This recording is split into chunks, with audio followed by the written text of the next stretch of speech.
Welcome to Design to Sell, the podcast where interior design and real estate development come together to create spaces that move markets.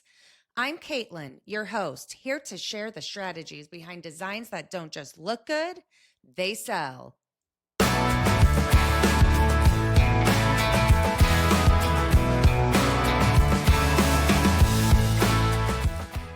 Hello, and welcome back to Design to Sell, the podcast where real estate design and strategy collide.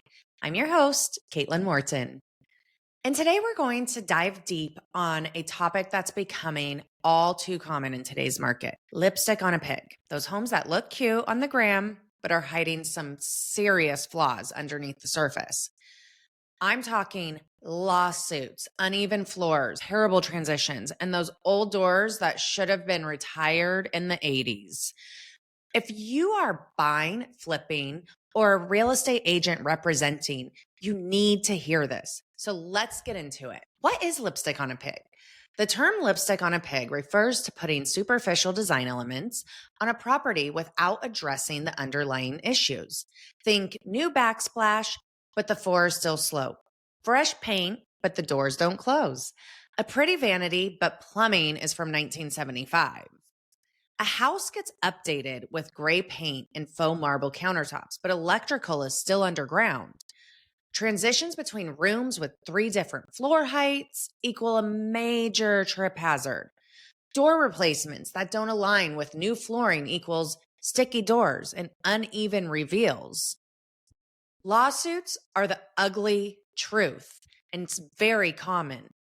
These surfaces only flips might sell fast, but they can end in legal trouble. Buyers are savvier than ever. And when they find out your luxury listing has uneven subfloors or masking tape ductwork, welcome to the litigation process.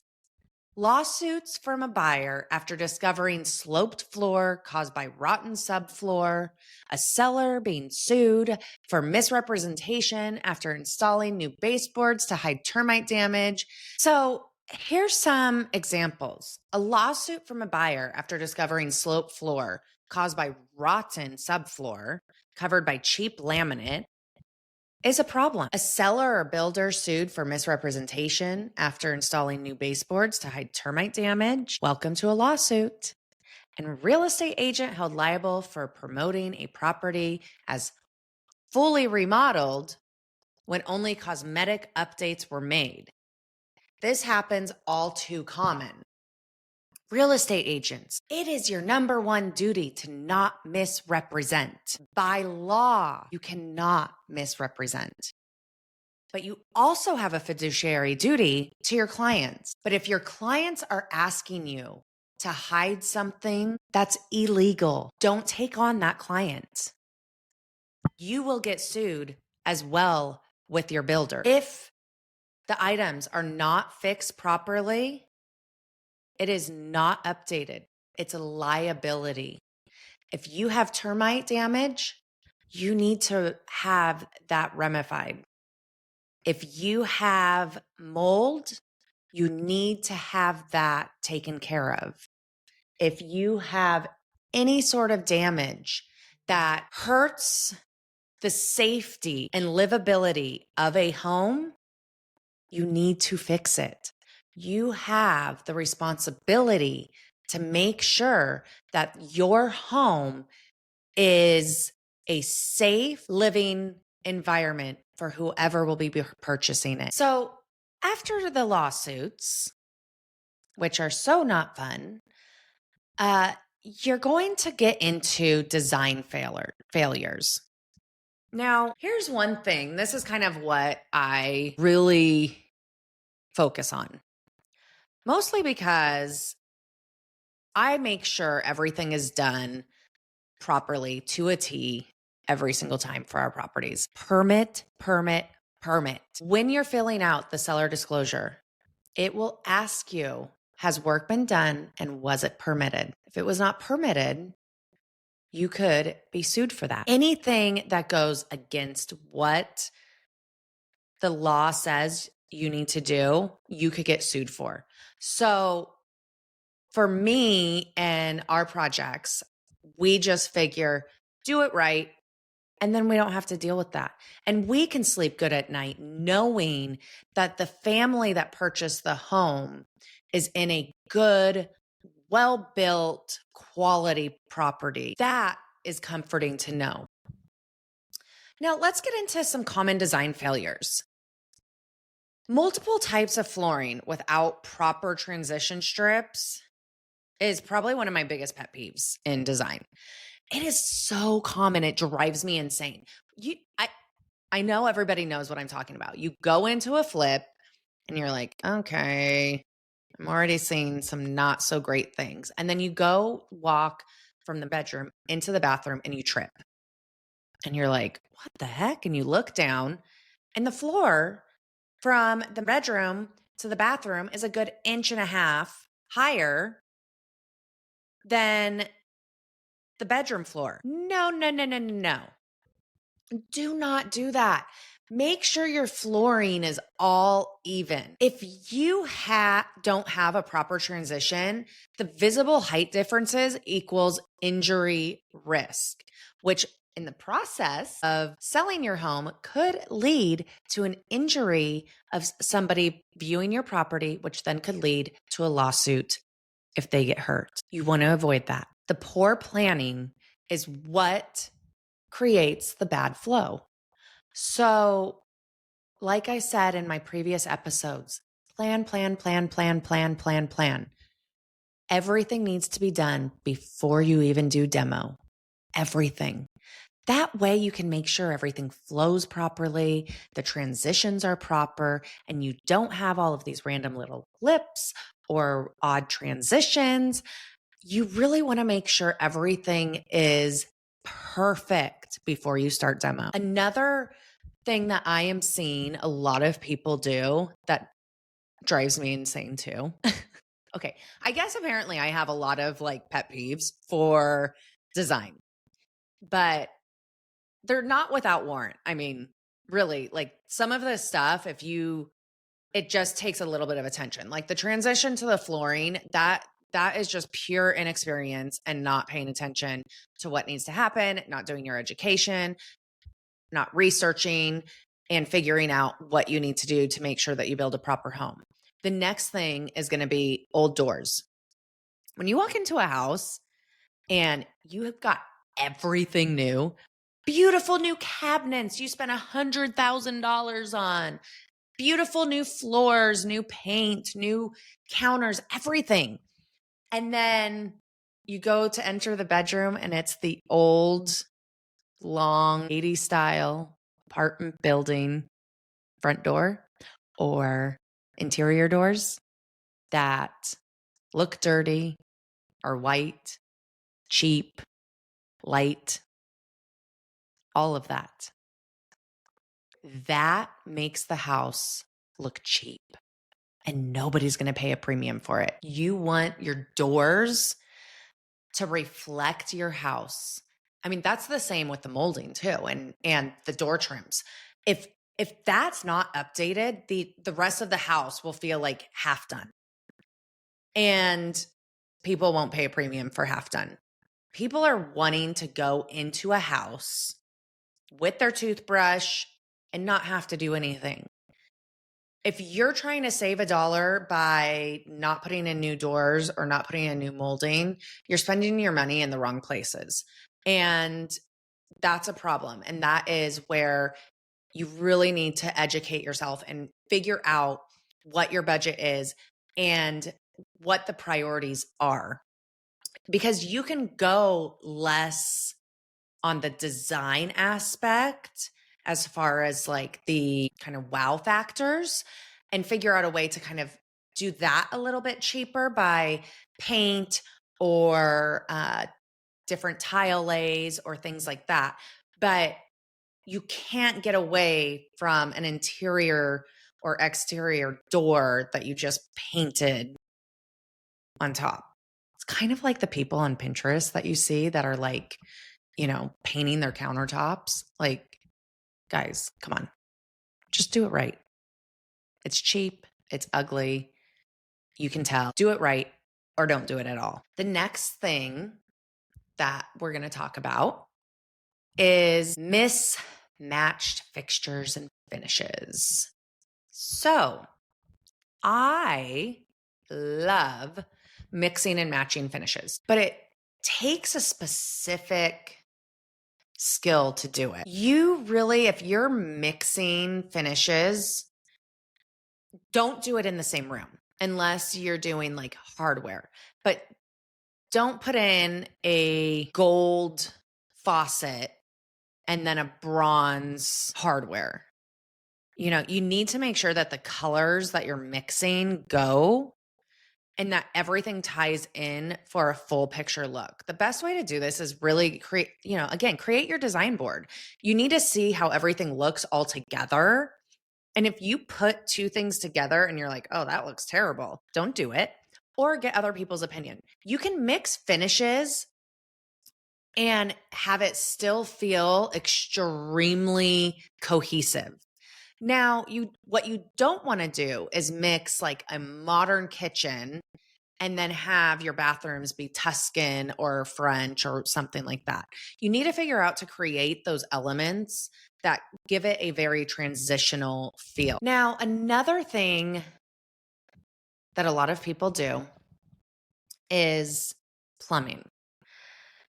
So here's one that I think a lot of investors skip on, because when you're dealing with stuff that's behind the wall, unfortunately, it's kind of easy to hide. So a lot of investors are going to sit there and be like, well, I don't really need to do that because it's behind the hot wall. Nobody will notice. And I want to do what people notice. Well, unfortunately, you can put in all the pretty stuff that you want, but if the plumbing isn't working, or if it's bad plumbing, or it's old and mildewy, well, that's a problem. And it was your responsibility to make sure that that wasn't the case and that all of that was fixed and replaced. As investors, we have a due diligence to make sure that we're doing everything properly so that when whoever moves in, imagine the people that are moving in, they're not as savvy as the investor. So typically they're not going to know what exactly to look for, especially if it's hidden behind the walls. So you really want to make sure that you are doing everything properly, because there's a family that's going to be living there that it could really affect them and their livelihood if you don't do your job. We have a duty to make sure that we're doing everything the right way and that we're doing everything in the right order, and that people can live in the home safely and properly. So when you're installing vanities, check the plumbing. The tile that looks good but wasn't sealed properly, make sure that you have in your bathroom. I saw this in a flip that we took over, and the tile installers did not put the proper water coating behind the tile before they installed the tile in the shower. So all that was happening is the tile in the shower the water was soaking through, and then behind that tile was black mold. Talk about a lawsuit. That is so major. So it's those little things. This is all part of making sure that you're at your job site all the time, checking on your subs, making sure that they're doing what is properly done. Because if you don't tell them, you need to do this, you need to do that, and you're not making sure that everything they're doing is up to par and up to what your expectations are and what the city's expectations are, then you're failing. Because unfortunately, people will try to get away with what they can and do the bare minimum.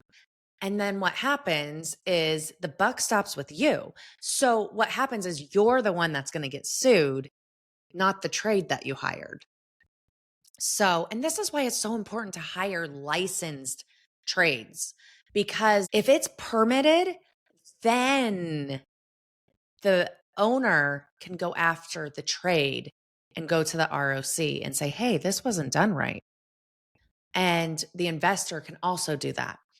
So it takes a little bit of the responsibility off of you and puts it back onto the trade of the people that are doing the work. But ultimately, you're a team and you both need to make sure that everything is done to code, permitted exactly how it was supposed to be done. So let's talk about a little bit on what intentional design is. What is intentional design?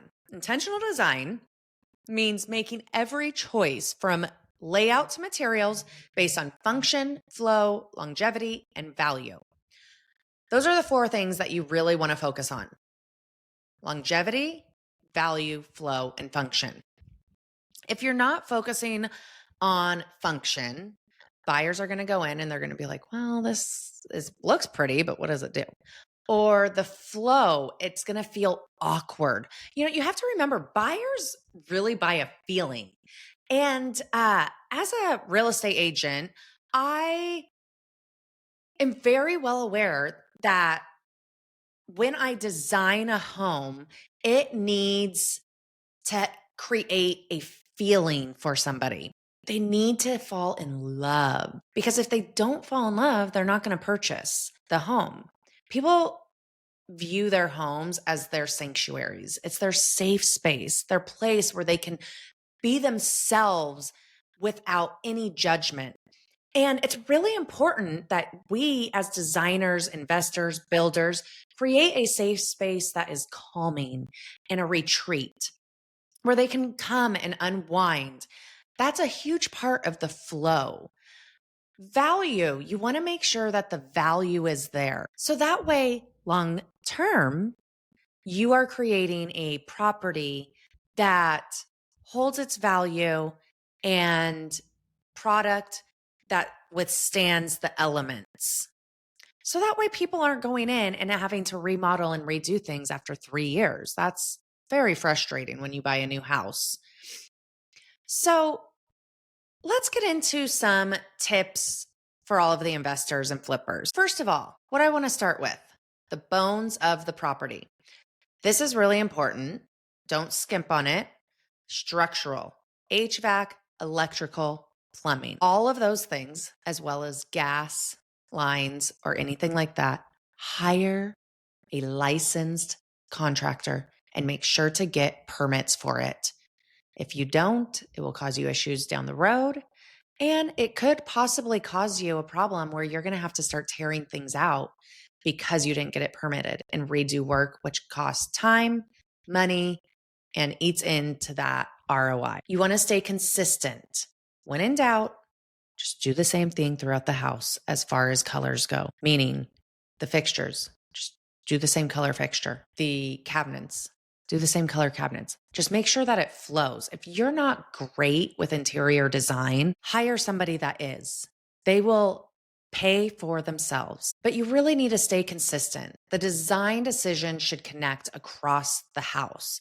You need to prioritize the layout and usability over the trendy finishes. That's really important, because if the layout is awkward, again, that goes into your flow. And then the flow doesn't feel right. And buyers buy feelings. So if you're walking in and the flow doesn't feel right, buyer instantly is going to be like, yeah, this house isn't for me. So really make sure that that layout is properly done. Hire a draftsman to come in and drafts up a proper layout, and make sure that you have licensed contractors that come in if there's any walls being moved or anything like that, that really identify where load bearing is and where load bearing isn't, and what your options are to help on the cost of removing those load bearing walls. A lot of options are having the pillars, or you have to have a beam. Two very different options, very different pricing. So those are all things that you're going to need to weigh. Do you need to take some of your design budget to prioritize that and make sure that the layout flows well, but you need to go cheaper on other design finishes? The layout is much more important than spending more money on tile. And as I've been saying throughout all of this, hire professionals. Cutting corners on design costs more in the long run. Meaning, cutting corners with who you hire, if you just go behind Home Depot and hire somebody that's sitting out there, or if you walk down the street and you see somebody, some handyman Joe working on a house, they aren't going to help you. You need to hire a professional, a licensed professional. Now, some things you could get away with not doing that, like paint or the cleaning or maybe a wood accent wall. Those kind of things. Okay, yes, you don't need to hire a licensed person, but the rest, plumbing, electrical, gas, even cabinets, you want to hire a professional that does a good job. Because the problem is, if you don't, it's going to cut into your money and you're going to see it in the workmanship and in your ROI. So, good design doesn't just look good, it lives well and it solves problems and it builds trust. So, how do we avoid lipstick projects? So, this is going to be for all of the buyers out there. First of all, if you're buying a home that's a flip, even though people are saying, well, it's brand new, you don't need an inspection, get an inspection, get multiple inspections. Look for signs of patch jobs. Walk the floors. Do you feel unevenness? It's very evil. It's very easy to feel unevenness. Check the doors, check the windows, open them, shut them. Do they stick? Is it old? Are the windows painted shut? Do they close properly? Was plumbing messed with? Was gas turned off and turned back on? Was the property permitted? All of those things. Was it done by licensed contractors or was it not? These are all things that you really need to understand when buying a project that's a flip, because you really want to make sure that the home you're moving into was done properly and help you avoid any long-term issues down the road. Now, for the flippers out there and all of my investors, as I've said before, do it right or don't do it at all. Shortcuts will cost you trust. Your reputation is everything with buyers. Now, a lot of people live off of this whole well, I want my reputation with the contractors to be good and easy to work with and blah, blah, blah, blah, blah. But that's not who's paying your bills, guys. Who's paying your bills are the people buying your properties. And as much as I think it's great to have a good, positive work environment, I mean, sometimes there's hard decisions that have to be made and there's hard truths that have to be said with a lot of these contractors. And there are precedences that you have to be set that say, you're not going to take advantage of me. But remember, the most important is the buyer. You want your reputation with buyers out there to be like, oh, buy the Harrington development houses because those are done supremely. You want to make sure that it is done to the nines. Use licensed trades, document everything, and don't sell a liability disguised as a luxury. Meaning, don't put hardwood over rotted floors or tile over laminate or paint tile. Do it right or don't do it at all. You will be very happy that you did it properly. And then you'll have a good reputation. And what happens then is people then go and say, I want to buy their property, or I want to go to them and have them help me build a property, or you become in need with buyers. And that's the goal because that is who's going to pay your bills, not the contractor.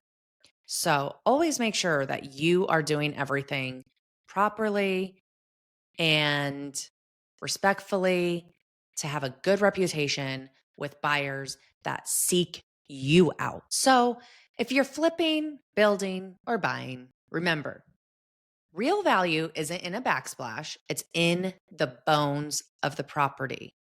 Buyers buy feelings. They want a home that feels good, that has good energy, that flows, that the design flows, and a home that they feel relaxed in, not a home that they walk in and they're getting anxiety about. So don't fall for the lipstick on a pig situation. If you're looking at properties and you're thinking, well, I just want a property that I can throw some paint up and call it a day, you're probably not going to make a lot of money as an investor. Sorry to say. And you'll probably find yourself in a lot of lawsuits. So do it properly or don't do it at all. Remember, buyers buy feelings, and really, you do not want the reputation of you are the investor that puts lipstick on a pig and have buyers avoid your properties. If you have any questions or if you have any concerns or comments, please let me know. I am on Instagram at Caitlin_Morton_design, or you can send me a message on CaitlinMortonDesign.com. And I'd love to hear from everybody and any topics that you guys are struggling with or that you want to talk about. Even for all the buyers out there, do you want more advice on what to look for when buying properties? Let me know. Let me know what it is that I can help with and how I can advise. And yeah, it's just, I absolutely love talking about all of this stuff and making sure everybody is taken care of and that everyone is buying and getting into a good home. So thanks for listening to Design to Sell. Make sure to share it with somebody in real estate, with a friend who's not in real estate, with an investor, anybody. And also make sure to like and subscribe. Until next time, design with purpose and sell with confidence. Thanks for listening to Design to Sell. If you enjoyed today's episode, be sure to follow, rate, and share. For more tips, inspiration, and behind the scenes content, follow us on Instagram at Caitlin_Morton_design or visit us at www.caitlinmortondesign.com. Until next time, keep designing with purpose and selling with style.